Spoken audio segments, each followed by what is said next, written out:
Hello, dear listeners. Welcome back to the Strange History Podcast, where we explore the spooky corners of the past and occasionally wander into a government building that may or may not still host its former tenants. Tonight, we're tiptoeing through the most famous and possibly most haunted house in America, 1600 Pennsylvania Avenue.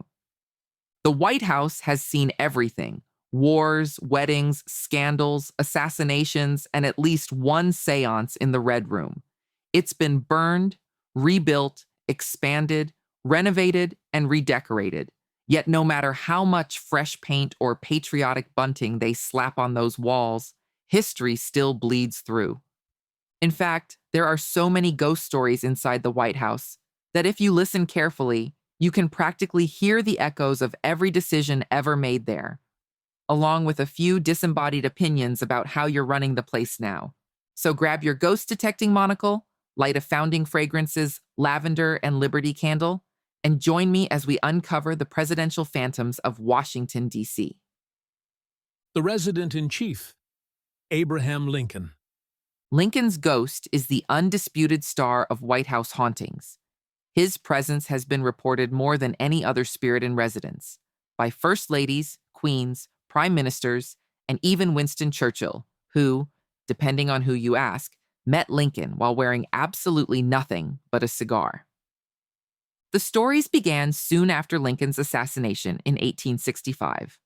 In the years that followed, Grace Coolidge, wife of President Calvin Coolidge, was the first lady to publicly admit seeing him.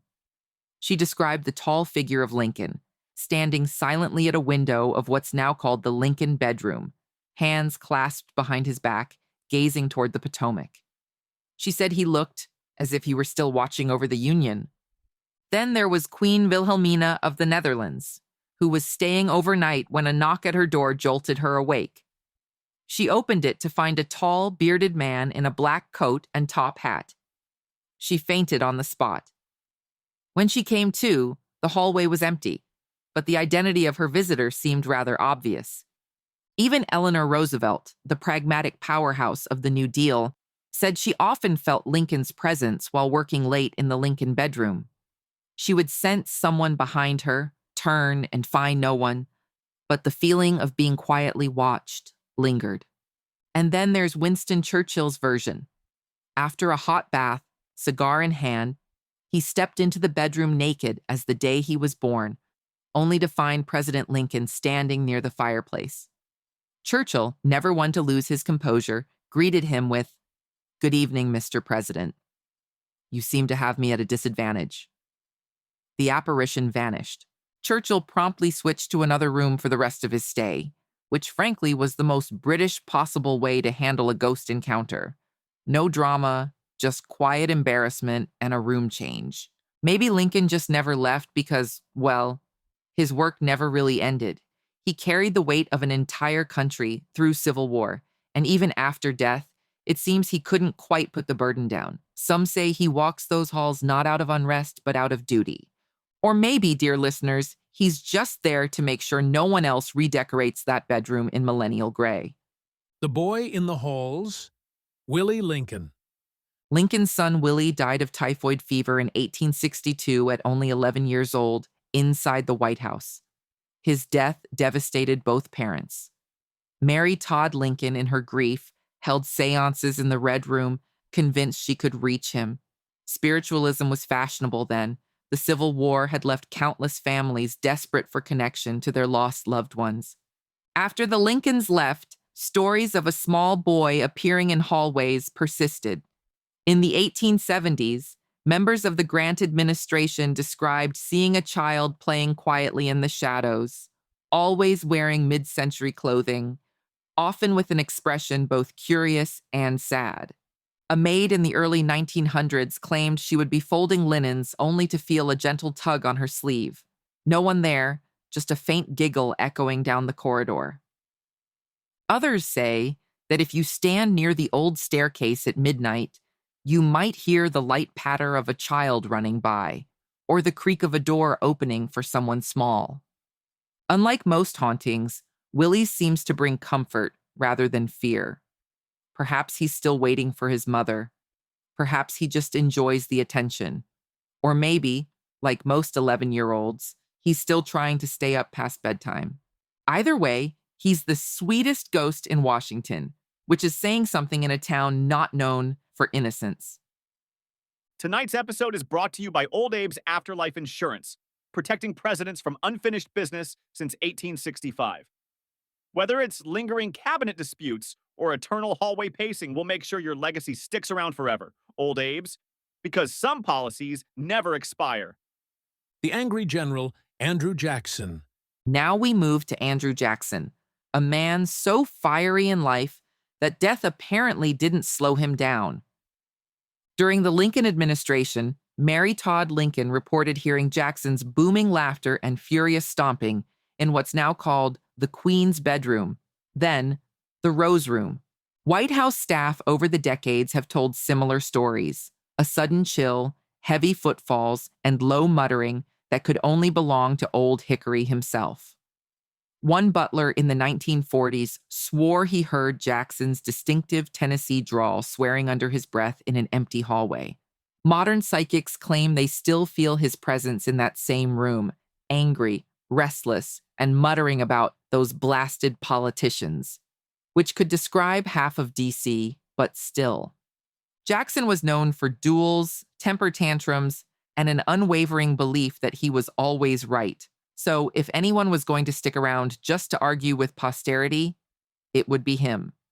Honestly, if you ever feel a draft of hot air and indignation while touring the White House, it might not be politics. It might just be Andrew Jackson, still yelling about tariffs. Laundry Day Never Ends. Abigail Adams. When the White House first opened in 1800, it was barely finished. Cold, damp, and surrounded by muddy fields. Abigail Adams, ever practical, needed a place to dry laundry, so she strung clotheslines across the East Room, which had no furniture yet and plenty of space for sheets to billow in the breeze. To this day, White House staff and visitors sometimes report the smell of wet linen and lavender wafting through the East Room, especially on humid days. Others claim to see a petite woman in colonial dress, arms outstretched as if carrying laundry. President Taft once joked that the East Room was well aired for ghosts, though he refused to sleep there. I like to think Abigail's not haunting the place out of regret, just commitment to her chores. The woman ran a household, raised a future president, and helped her husband shape a nation. If she wants to come back and fold a few towels, she's earned it. Besides, if you've ever done laundry for a family, you know it never really ends, not even in the afterlife. The Violin in the Night. Thomas Jefferson. Few ghosts are as understated as Thomas Jefferson's, who's said to wander the yellow oval room, softly playing his violin.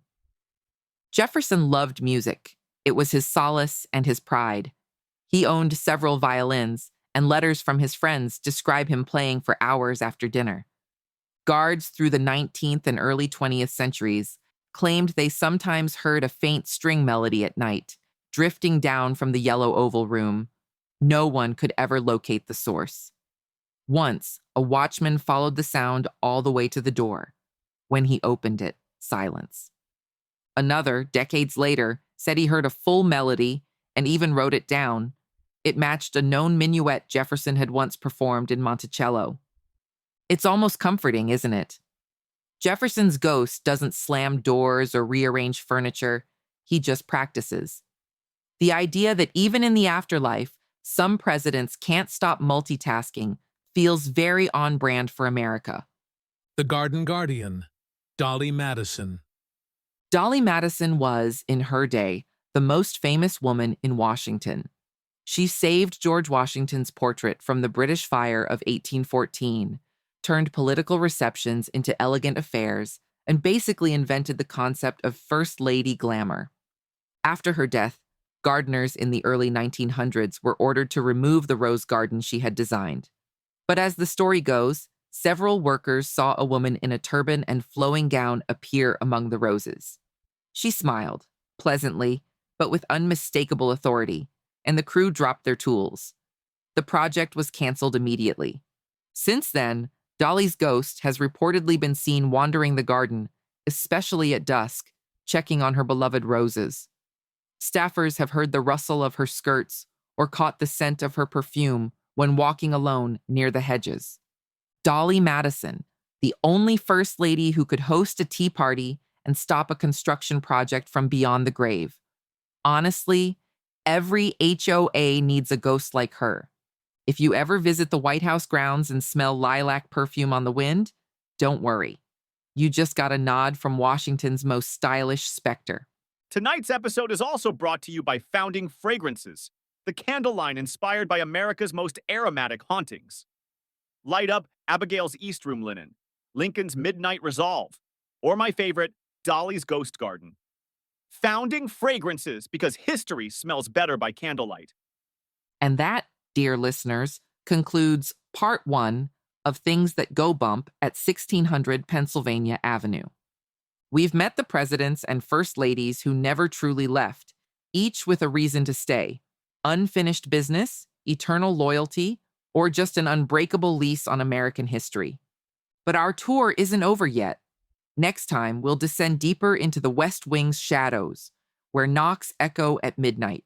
A British soldier patrols the lawn, and an entire staff once lived in terror of something known only as the Thing. Until then, keep your lights low, your mind open, and your laundry hung responsibly. I'm Amy, and this is the Strange History Podcast. Sleep tight, and if you hear violin music drifting through your walls tonight, don't be alarmed. It's just Thomas Jefferson practicing again.